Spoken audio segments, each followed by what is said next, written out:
Bonsoir à tous. Dans l'actualité ce soir, les épreuves communes de contrôle continu marquent la réforme du baccalauréat. Ce sont les E3C. Les élèves de première ont planché sur les sujets dès le début de semaine et les avis sont mitigés.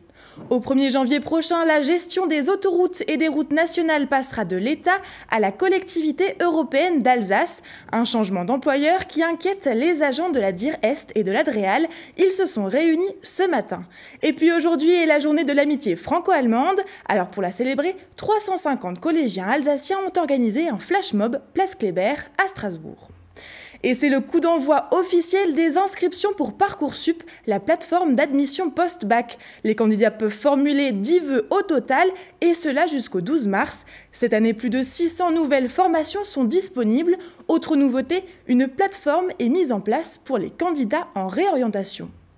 Éducation toujours avec les premiers retours du baccalauréat nouvelle génération et l'accent est mis sur le contrôle continu. Les élèves de première ont planché cette semaine sur leur sujet. Échelonné sur 2 ans, le bac 2021 se joue donc dès maintenant. Retour sur les premières impressions au lycée Ribaud-Pierre dans le Haut-Rhin. Fini les grandes filières, place au bac à la carte. Les lycéens se frottent pour la première fois aux fameuses nouvelles épreuves communes de contrôle continu, les E3C, dont les notes compteront pour le baccalauréat. Ce matin, au lycée Ribaud-Pierre, les premiers retours des élèves sont plutôt positifs. Il y a des points négatifs et positifs parce qu'on a pu choisir nos spécialités, mais on doit aussi en abandonner une. Du coup, ça c'est assez dur pour choisir laquelle on enlève. Mais sinon, on a pu un peu varier nos choix, du coup, prendre différentes spécialités par rapport à ce qu'on va faire plus tard. Ça fait noter un peu au cours de l'année et du coup, c'est plus facile que si on était évalué qu'en fin d'année et là où on est stressé et qu'on gâche tout. On a l'impression de faire un contrôle qui est normal, alors qu'en fait, ça compte pour le bac, donc c'est positif, je trouve. Histoire-géographie, langue vivante, jusque-là rien de bien méchant, si ce n'est que les sujets d'examen sont au choix de chaque établissement. Tous les lycéens de France ne seront donc pas évalués sur le même sujet au même moment, un point sensible de cette réforme. Les sujets des épreuves sont issus d'une banque nationale. Ils ont été visés par des inspecteurs généraux, d'autant plus qu'il y a une commission d'harmonisation qui ensuite va étudier pour chaque sujet les notes qui ont été données et harmoniser l'ensemble. Donc je pense qu'on peut être complètement rassuré de ce point de vue-là. Le retour que nous avons aussi bien de la part des professeurs que des élèves, c'est que visiblement il n'y a pas eu de mauvaise surprise, pas de piège. Les élèves n'ont pas été surpris du sujet qui leur a été donné. Donc visiblement, les retours sont positifs. Les épreuves communes de contrôle continu comptent pour 30% de la note finale du bac, un changement qui devrait préparer les élèves plus sereinement à l'obtention de leur précieux sésame. Il faut relativiser, ce sont des épreuves importantes pour les élèves, mais en même temps dont l'impact est plutôt positif puisque ça leur permet d'avoir une validation de toute une partie du programme qu'ils ont traité jusqu'à aujourd'hui. Je suis confiante dans l'intérêt de cette réforme qui vise vraiment la réussite des élèves, d'abord, et surtout leur réussite dans l'enseignement supérieur. Aujourd'hui, nous sommes le 22 janvier, ouverture de Parcoursup pour cette année. Je sais combien cette réforme, qui offre une plus grande diversité de parcours pour les élèves, les prépare mieux à l'enseignement supérieur. La réforme du baccalauréat 2020 dans l'ensemble de l'Académie de Strasbourg concerne 14 000 élèves et 68 lycées. La suite des épreuves est prévue ce vendredi. Et face à ces changements liés au bac, ils sont nombreux à afficher leur mécontentement. Aujourd'hui à Strasbourg, parmi les manifestants contre le projet de loi des retraites, les enseignants ont aussi fait entendre leur voix contre la réforme du baccalauréat. On écoute Arnaud Sigrist, secrétaire académique du SNES FSU. Ce qu'on critique le plus déjà, c'est l'impréparation de ces épreuves où tout a été fait en dernière minute et les infos arrivent au fil de l'eau, les banques de sujets qui n'ont été ouvertes qu'au mois de novembre, des grilles d'harmonisation de correction qui sont inexistantes ou inexploitables. Ça, c'est un premier point. Deuxième point, c'est l'organisation même dans les établissements qui n'est absolument pas cadrée ni au niveau national ni au niveau académique. Donc des élèves qui passent les épreuves à 35 dans une salle ou à un par table avec un surveillant, avec 2 surveillants, avec des cours banalisés ou en même temps qu'ils vont faire cours juste avant ou juste après, ce qui ne me paraît pas être des conditions très idéales pour eux. Et enfin, d'un point de vue purement enseignant, dans un contexte où notre ministre parle de revalorisation, Jusqu'à présent, une copie de bac était payée 5 €. Là, maintenant, on en est à 35 copies pour 50 €, ce qui fait nettement moins de 2 € par copie. Donc l'ensemble nous paraît relativement à rejeter. Et ce qui nous paraît être une position raisonnable, ce serait au minimum de repousser cette session 2-3C qui déjà semble un peu perturbée partout en France, pour réellement préparer quelque chose de correct, de qualité pour les élèves et qu'on puisse enfin travailler sereinement avec eux.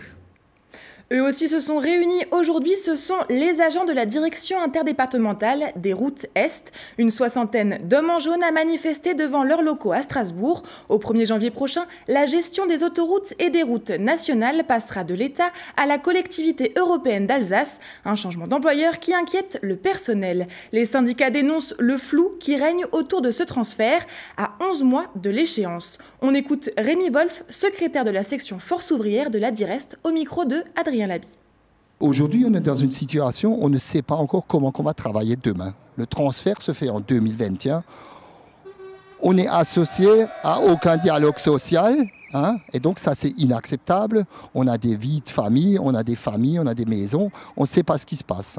Les craintes, déjà ça, c'est le régime indemnitaire. Donc aujourd'hui, nous on a négocié un régime indemnitaire au niveau de la Direst. On a des niveaux de service. Donc la loi, elle prévoit plein de choses, donc du 2 août, qui vous dit que demain, on ne va pas baisser les niveaux de service, on n'en sait rien. On n'en sait rien, on n'en sait rien. Nous, on veut simplement un dialogue constructif, on veut savoir où c'est qu'on va.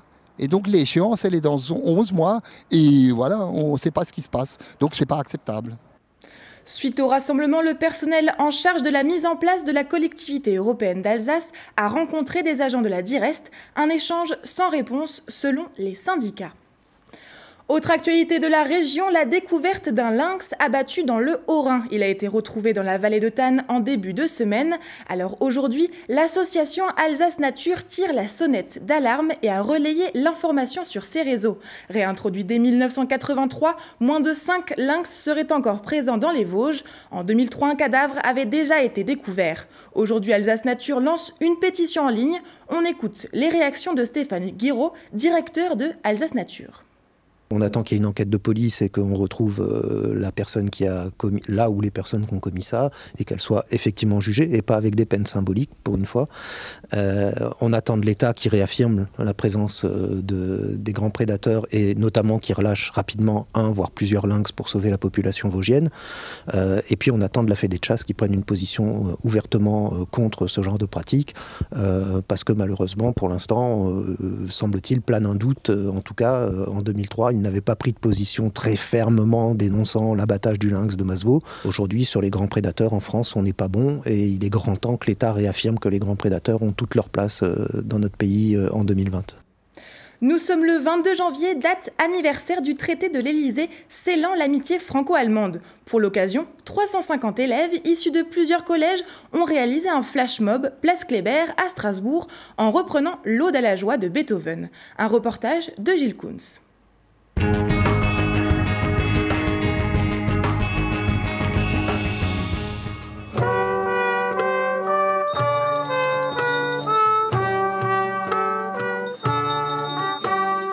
Qu'ils soient chanteurs, instrumentistes ou même danseurs, ces 350 collégiens n'ont pas hésité à braver le froid ce matin place Kléber. Pour accompagner les chants entonnés en français et en allemand, trompettes, violons ou tambours étaient de sortie. Tous ensemble, les élèves ont repris l'Ode à la joie de Beethoven, l'hymne européen, pour célébrer la journée franco-allemande. Une idée née à Bischheim il y a quelques semaines. L'initiative, elle vient du collège Lamartine, de ma collègue d'allemand. Quand je lui ai dit, tu travailles avec moi à cette œuvre pour qu'on travaille ensemble, que tu... On fait un flash mob. Et du coup, c'est parti de là. Je lui ai dit, ok, pourquoi pas, essayons. Mais pour ça, il me fallait plus que mon collège, quoi. Il fallait qu'on soit nombreux pour chanter. Le collège d'Enheim puis ceux de Schiltigheim ont ainsi rejoint l'initiative. Chacun dans leur établissement, les élèves ont eu quelques jours pour répéter avant de se rassembler pour cette première. La représentation a duré une dizaine de minutes.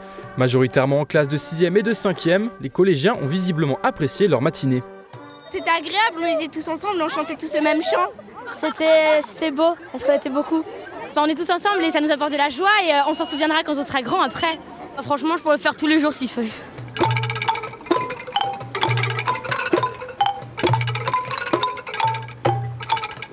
Ils aiment ça parce qu'ils montrent le travail qu'ils font au quotidien avec leurs professeurs, parce que c'est un moment un peu festif qui sort des cours et du coup c'est un vrai plaisir pour eux aussi de montrer ce qu'ils font. Je crois que c'est une réussite, on peut le dire, ils ont fait un beau travail.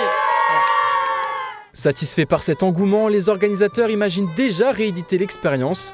Ils envisagent même de convier l'an prochain les collégiens d'Outre-Rhin.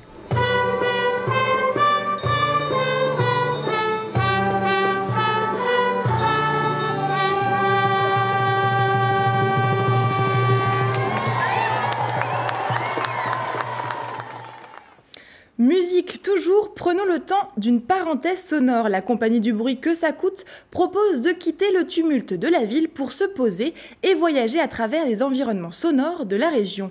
Dans le cadre de la Semaine du son, cette installation est proposée à l'Aubette 1928 jusqu'au 25 janvier. Camille Roland.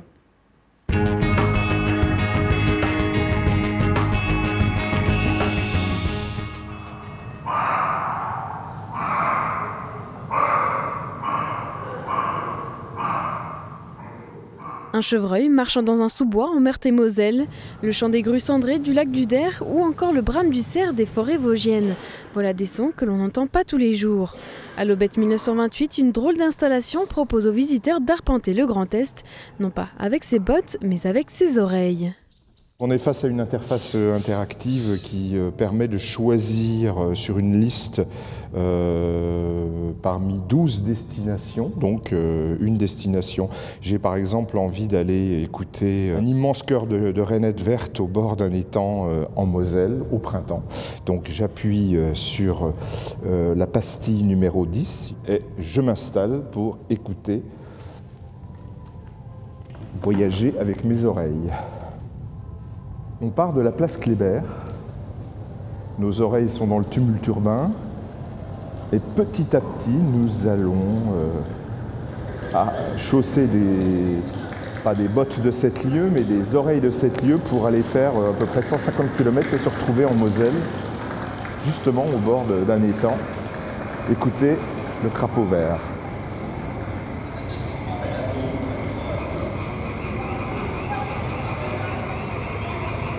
Chaque son laisse dérouler les paysages sonores pendant 6 à 8 minutes. Une façon d'écouter les spécificités de chaque territoire de la région, tel que le bruit du craquement des arbres dans les Ardennes.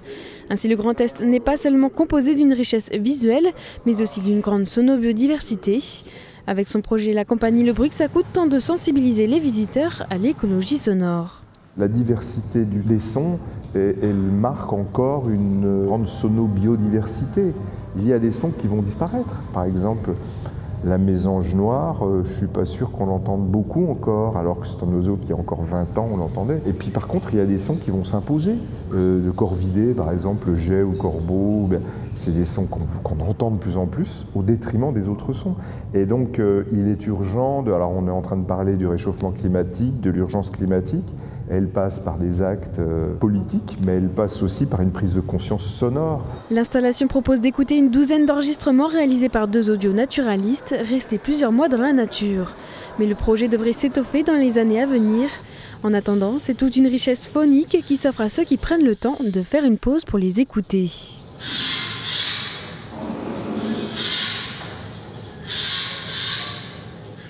Autre rendez-vous de la compagnie, le fil à son. Jusqu'au 2 février, certaines œuvres du musée de l'œuvre Notre-Dame de Strasbourg seront présentées à travers des témoignages audio. Et on termine ce journal avec l'image du jour de Olivier Anne.